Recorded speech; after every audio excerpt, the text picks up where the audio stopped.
I want that. Let's see. All right, so let's get on to the next one here. The next thing is specific gravity, okay? Now, as we were just talking about, a lot of times you might want to compare a substance to a standard. If you've got a gas, you might want to know how it compares to air, because that will determine whether it sinks or floats. Same thing, if you've got a liquid, you probably would want to compare it to water, so if you know that whether it will sink or float. And there's a number that does this. It's called specific gravity.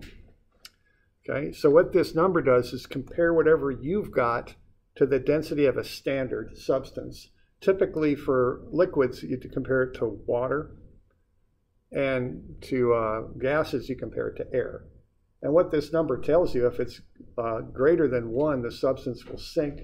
If it's less than 1, the substance will float. Okay? So if we've got a substance that has a density of 98 pounds per cubic foot, okay, and we want to know what its specific gravity is, and I probably should have said a liquid, because that we know what to compare it to. All you got to do here is compare it to water and divide it out, okay?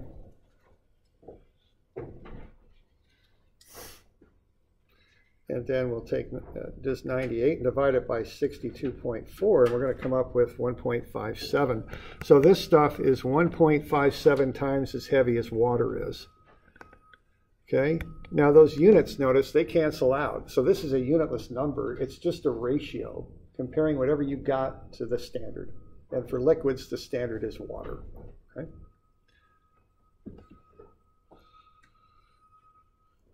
All right. Now we can go both directions with this. What if we got an oil? Oil's typically lighter than water. If you ever look at oil spills and gas spills, you see that little rainbow sheen on the water, right? It's floating at the top. Specific gravity of 0.929. What would the density of the oil be then? Okay. So we got specific gravity as the density of the substance.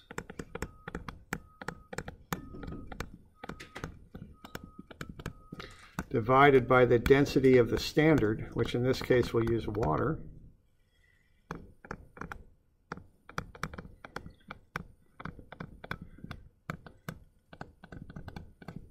So what we would do here, if we want the density of the substance, well, we just take the specific gravity times the density of water, right?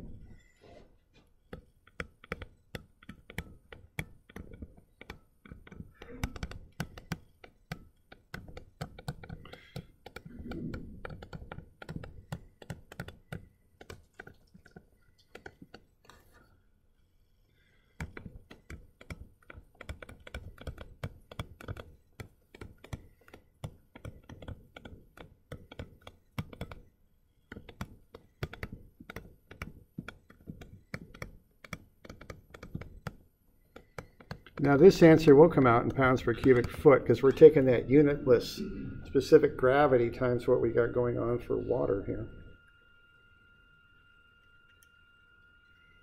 So I got 58 when I round it, roughly. Again, I'm actually getting 57.9696, but we could just call it 58. Okay, 58.0. We're good with that? Okay. So that's the density of this stuff. It's lighter than water, so it'll float. Okay.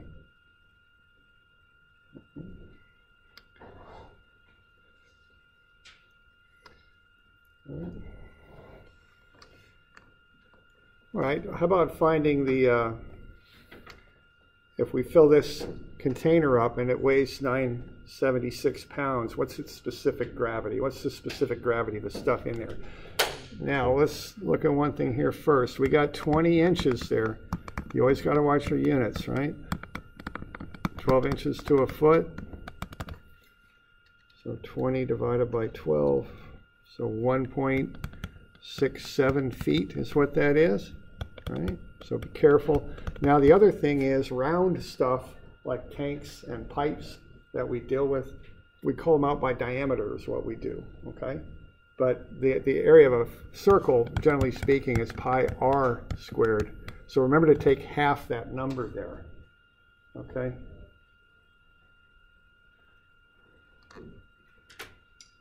Just don't use the number in front of you, because that's usually a diameter. That's normally how you call out stuff that's round.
Going on with that.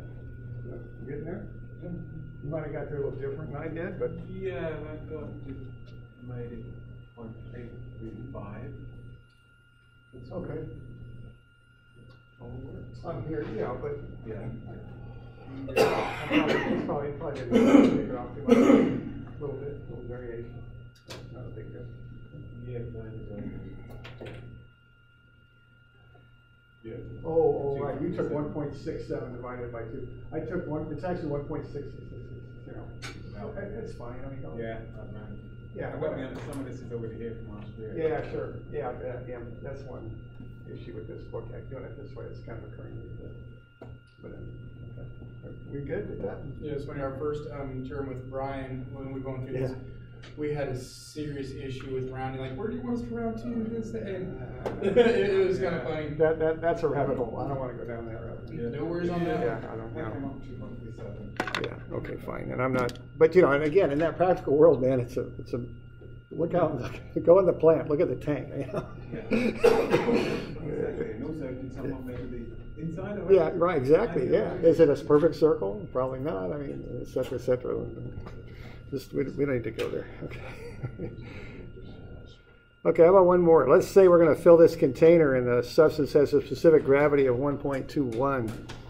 How much does the stuff in there weigh?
Doing all right with that? About 2670, somewhere like that? We're doing all right? Okay. Now, another thing I just want to point out, I'm an engineer, I'm going to admit that, I guess. This is how I do calculations, even basic ones, okay? For a number of reasons. One is if I carry it out this far and carry units and set it up this way, I make a lot less mistakes. Now, I still make mistakes, but I make less of them when I do it this way. Reason number two, and when you start working, these, in school, a mistake is a red mark on a piece of paper. It's, which may or may not be a big deal, may not be. But in a working world, man, that stuff gets a little bit more critical. I mean, for you civils, I mean, you bust a grade stake, that could be trouble. And for y'all, I mean, you're doing dosage calculations. You got to get those right. I mean, you have to, right? I mean, it really matters. So I want to do this. The other thing is, if I make a mistake, I can track it right through if I do it this way. I can just say, oh, that number's wrong. I need to replace this number. That's going to change that number. And I can just walk it right on down, okay? So I want to encourage you to just be as organized and systematic as you can be on this. Take a little extra time, but it'll pay off because you'll make less errors, and that's worth it. And the other thing, just regarding school, if on a test, I give a lot of partial credit, but the one thing is I got to be able to follow what you're doing. If these numbers just come out of nowhere and end up on the page, I can't do much with that. But if I can see, oh, you meant to write down 35.3, but instead you wrote down 33.5. People do that all the time, right? I can follow that, and then I'll just take a point off because you switched a couple numbers, and we'll just keep going, all right? So it's in your interest to do this, too, in a lot of ways. All right. So we're doing all right with that? Okay. We good? Oh, okay. I forgot to do what I was trying to solve for. Yeah. I start putting numbers out and we're good? Yeah. Anybody got questions? I mean, another thing, you got questions to ask me? Yeah, just curious, because just doing that last equation, I'm coming up with 2,665. All right. And it doesn't matter at all. It's fine. That's less than 1% off. Yeah, right. And yeah, I came up with the same thing you did. Yeah, just using the exact numbers. And sometimes you order materials, they go on freight cars. Some water plants have burrow spurs. It's not, so that's the 1% rule, Susan. Okay. And no worries. A lot of times I carry numbers in my calculator, so I might write it down like that, but I carry the actual number, put it in memory, and all that stuff. It throws stuff off. No big deal. Yeah, I'm a big fan of the answer key, so I don't have to retype it. God knows. Right. Yeah, it's just a good way to go through. It's more efficient. Save the number. You don't write it down. Better way to go. Okay, so kind of the way I think about this is I'm finding the weight of water first. What I'm doing, I'm taking the volume times the density of water, but then I'm saying, well, this stuff isn't water. It's 1.21 times as heavy as water is. So I'm taking that water answer and I'm factoring it up by that, and that will get me the number that I want, okay? Yeah, I started trying to go around a different route because, that and I forgot I was actually looking for the weight of water. Yeah, sure. As I started crunching numbers out, finding all the information I could with what was given. Yeah, and this stuff, it is funny. I mean, they're straightforward calculations, but there's lots of them, and you got to link them together into a pretty long chain for some of this stuff, But the units often are very helpful, They'll point you the way. All right. So, we all right with that? Yeah. Okay. I'm good. All right. Okay. Now, here's another little thing. Now, I don't want to make too much of this, but I at least want to mention it so that we know a couple of things. Okay. I don't want to hang up on this. I want to say that right off the bat. Okay. In this system, we use the English system. That is typically used in America. We use what's called the pounds formula, right? Everywhere else in the world, except for Liberia and Burma, they use the metric system. They don't have a pounds formula. They just switch some decimal places, and they're good. Okay.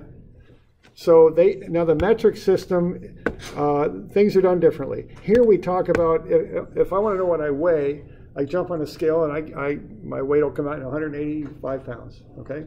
And that's what I'll say. In France or Canada or somewhere, I'll say I have a mass of about 80 kilograms is what I'll say, okay? It's different. Now, these are actually different things too. Weight is one thing, mass is another, okay? They're different slightly.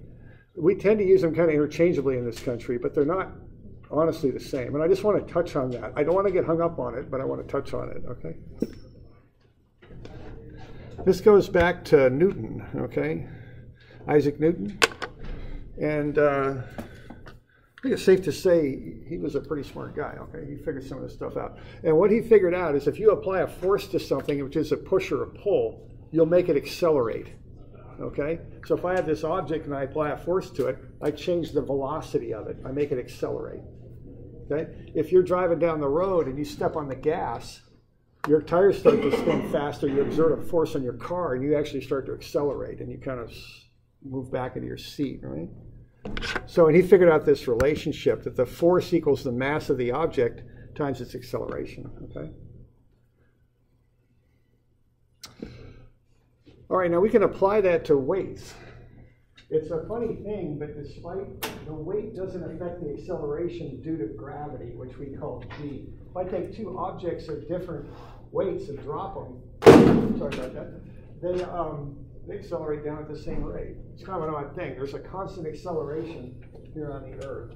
And depending on what unit system it is, it can be measured either as 32.2 feet per second, or 9.81 meters per second, okay? So when you look at your weight, there's a relationship between the weight and the mass. My weight is my mass times the acceleration due to gravity, these numbers down there, okay? So that's the relationships there that we work with sometimes. All right? So the difference between mass and weight is mass is how much atomic material you've got on you, or in the object. So on Earth, I've got a mass of a little more than 80 kilograms. I would have the same mass on the moon, okay? Your weight is how hard gravity pulls on your mass. So this weight would be 176 pounds on the Earth, but on the moon it would change because the gravity on the moon's a lot less. Okay? You ever seen the film of the people walking around on the moon? They kind of hop because their muscles are built for Earth's gravity, but they're in the real light moon gravity, and it's hard for them to even walk because they push so hard when they walk with their legs. Okay? All right. Okay, so now we'll see some of these units just briefly, so I want to mention them. In the English system, the force is in pounds. The acceleration is in foot per second squared. The mass is in this weird unit you probably never heard of called a slug. Okay. In the metric... Dave Mack went over that with his last turn. Oh, who did? Oh, Dave Mack? Dave Mack, Okay. yeah. Oh, okay, great. Okay. At least some of us. Okay. Well, you know, like I say, we're not gonna go. I just want to mention this one time, but we're not getting too deeply into this. Okay. Yeah, it's okay. Okay. Now in the metric system, the mass is kilograms. You're probably familiar with that. The acceleration is meter per second squared. The force is in Newton. Okay.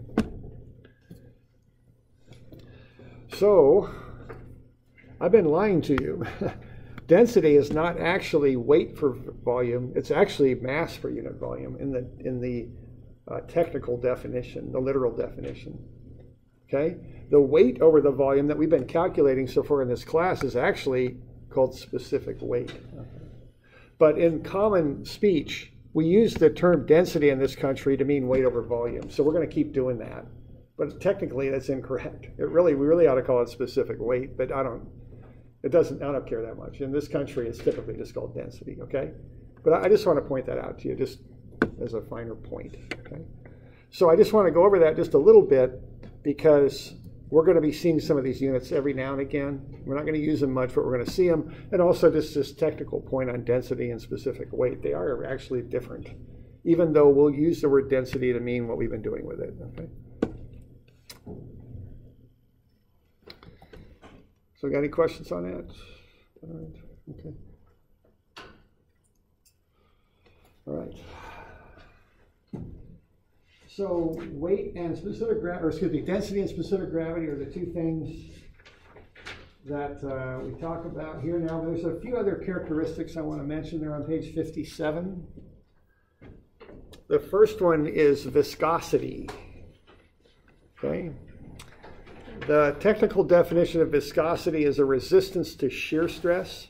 A more informal definition is how sticky the fluid is. Honey is viscous. It moves slowly and it's sticky. Water is a lot less viscous. Rubbing alcohol is even less viscous. It just slides and gets real thin very easily, okay? That's called viscosity. There's different types of viscosity. We're not going to worry about it. We're going to use this one. We're going to have to deal with this once, so I just want to mention it. What I want you to know is that viscosity is how sticky a fluid is. Okay? Honey is a viscous fluid. You know, your different motor oil that you put in your car, that's 10W30. Nowadays it's down around 520s, I think. That's how viscous the oil is. Those numbers refer to that. Okay. Okay. Okay, another thing we deal with on page 57 is vapor pressure. Okay, now what you got here, if you get down to the molecular level, in a liquid, you got a bunch of molecules. They kind of stick together and create a surface. That's really how we define a liquid. In a gas like air, they float around, okay? There's no surface. They just float all over the place. Now, in truth, if you look chemically at a liquid, there's a few molecules floating around out there. Some of them get enough energy where they jump out of the liquid. Some of them run out of energy and go back in. And there ends up being kind of an equilibrium set up, such that if you put like a plate here on the top, some of these molecules would knock into the plate like little BBs, and they'd exert a force on it. Okay? That's called vapor pressure. Okay? So above a liquid, there's a few molecules kind of zooming around at real high speed, and they exert a pressure on any objects up above. Okay? All right. Let's say you're going to boil some water. When you start adding heat to the water, you give those molecules in the water more energy, and that makes more and more of them jump out and start floating around up here. And if you give it enough heat, what you're going to do with this vapor pressure, more and more heat creates more and more vapor pressure. What do you suppose the vapor pressure equals when you hit 212? Steam? Is there a rapid boil? Yeah, boil. Move the plate? It equals atmospheric pressure, and it's enough to push it out of the pot, okay? All right? So that's vapor pressure.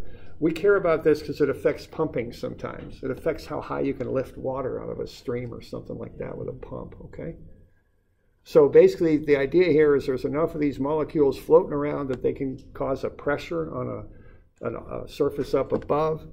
And if you give the liquid enough energy, usually through heat, you can boil it. That means the vapor pressure equals the atmospheric pressure. Okay. Okay. All right. So on temperature effects there, which is page 58, I've got a chart that shows the effects of temperature. Generally speaking, when you increase the temperature, let's look at 100 degrees Fahrenheit, which isn't unheard of here in the valley. What happens? Let's compare that to a normal, let's say 60. The density goes down, doesn't it? As water gets hotter, it becomes less dense. The vapor pressure goes up a little bit, and the viscosity also goes down. So fluids that are warmer are less dense and less viscous. They flow a little better and they flow easier. Usually it's a little bit easier to pump in the summer because the temperature is going up. There is a little bit of a counter effect with this vapor pressure. That makes it a little bit harder to pump, but we won't worry about that so much. Okay. All right. So that's just some general characteristics of water. Okay.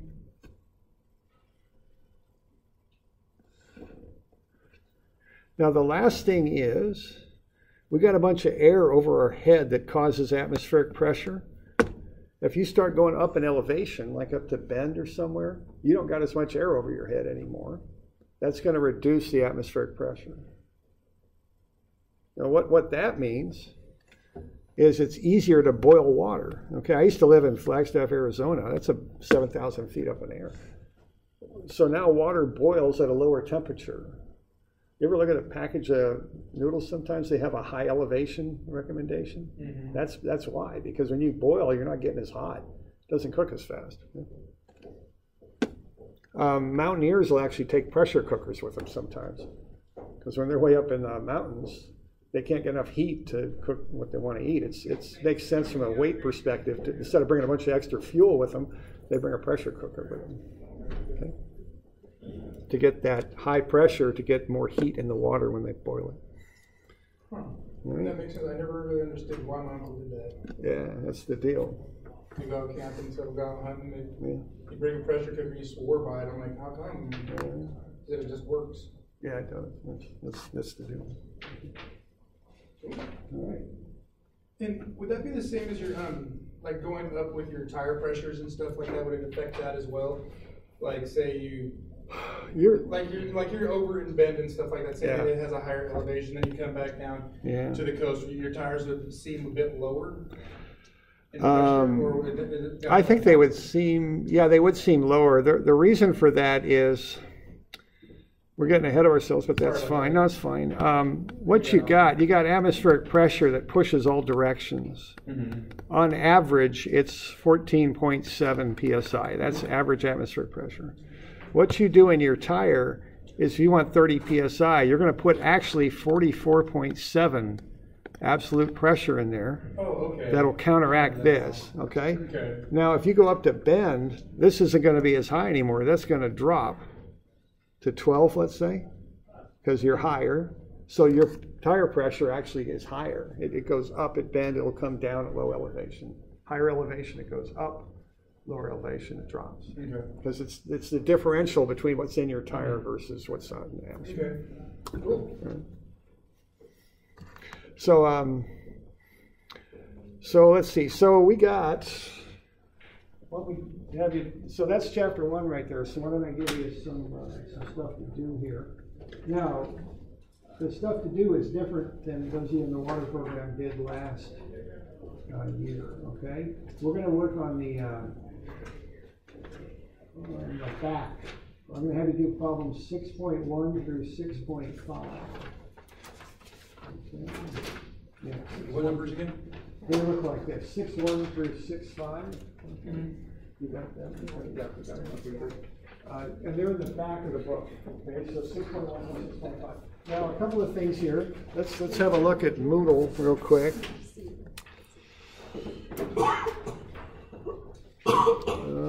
Let's be a little careful here for just a second. Okay, in Moodle, there's the syllabus. Oh, I meant to print some off. I forgot. I'll do that if people want them. Okay, I'm happy to do that. And then we've got a formula sheet. Is that right? I don't know if I have any extras for that. Does anybody need a hydraulics formula sheet? Okay, then we've got a few other little things there. Now, we have the homework list, okay? Now, here it is. This is what we're going to have you do. So I'm going to post this for every assignment. This will be due Monday, okay?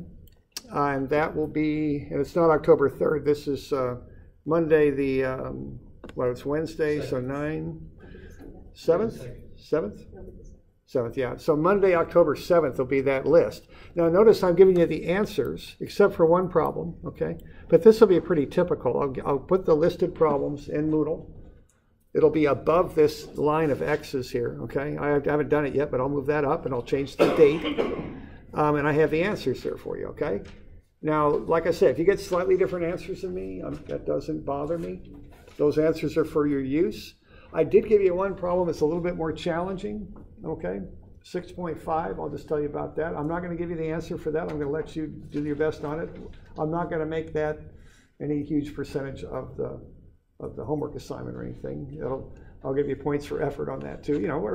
Very likely you'll get it right, but I might have a few challenging problems every now and again, and I'll just leave them without answers just to see how we can all work through things. Okay. All right. So it's 6-1, 6-2, 6-3, 6-4, 6-5. Okay. Now that'll be due Monday. We'll cover it on Friday if you have questions. All right. Now a couple other things. Now some of you probably won't be here Friday, I know. Now you'll know that those lectures will be on YouTube, right? You can go to my channel as Kids LBCC Engineering, or you can just, there'll be links in Moodle. You can just click on the links. That'll take you there. Okay. Now I'm not going to ever have tests or homework due on a Friday. No, don't do that. Okay. Appreciate that. Yeah, we're good. Okay. So we're all good on that. And then last thing is you have worksheets. So those of you in the water program, you had these from last year. You used to turn in the A worksheets, but there's also B and C worksheets. Now the B and C worksheets that are in everyone's book, or should be, I have the answers to those. So those are practice problems, if you like. Okay. Now they're not numbered so that they perfectly correspond to what we're doing here, but you can find density-related problems in there, and specific gravity-related problems in the worksheet. I can help you find them if you need them. And they're right in there, and the answers for them are here in Moodle too. So that's some extra practice if you'd like it, okay? So it wouldn't relate to, since we're on chapter, we just went through chapter 6, to be on chapter 6 for the densities? Yeah, the worksheets are just numbered. I think it would be worksheet 6 probably. Yeah. No, it's detention. Yeah. Well, it almost worked out. Yeah, it didn't quite go through. No, there is some on the after the worksheet 6C. Yeah, turn another page. Oh, specific gravity. Worksheet A. Okay. We can find it here. C. No worries. Yeah, I think it's the one after. There it is. Okay. Any of these. Right. Yeah. We're not doing that stuff. Okay. You get 11, 4, 10.